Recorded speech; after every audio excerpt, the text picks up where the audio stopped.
આ તરફ જૂનાગઢ જિલ્લામાં પણ ધોધમાર વરસાદ વરસ્યો। શહેર અને ગિરનાર પર્વત વિસ્તારમાં વરસાદી માહોલ યથાવત છે। ભારે પવન સાથે વરસાદ વરસ્યો અને આ વરસાદને લઈને ગરબા આયોજકો ચિંતામાં છે। ધોધમાર વરસાદથી શહેરના રસ્તા પાણી થઈ ચૂક્યા છે, તો બીજી તરફ ગિરનાર પર્વત વિસ્તારમાં પણ સતત વરસાદી માહોલ યથાવત છે। મુશળધાર વરસાદને લઈને ફરી એક વખત ગિરનાર પર્વત પરથી પાણી વહેતા હોય તેવા દ્રશ્યો પણ જોવા મળ્યા।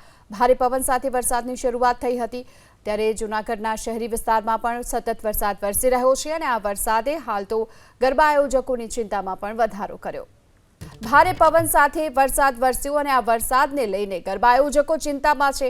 ધોધમાર વરસાદથી શહેરના રસ્તા પાણી થઈ ચૂક્યા છે, તો બીજી તરફ ગિરનાર પર્વત વિસ્તારમાં પણ સતત વરસાદી માહોલ યથાવત છે। મુશળધાર વરસાદને લઈને ફરી એક વખત ગિરનાર પર્વત પરથી પાણી વહેતા હોય તેવા દ્રશ્યો પણ જોવા મળ્યા। ભારે પવન સાથે વરસાદની શરૂઆત થઈ હતી, ત્યારે જૂનાગઢના શહેરી વિસ્તારમાં પણ સતત વરસાદ વરસી રહ્યો છે અને આ વરસાદે હાલ તો ગરબા આયોજકોની ચિંતામાં પણ વધારો કર્યો।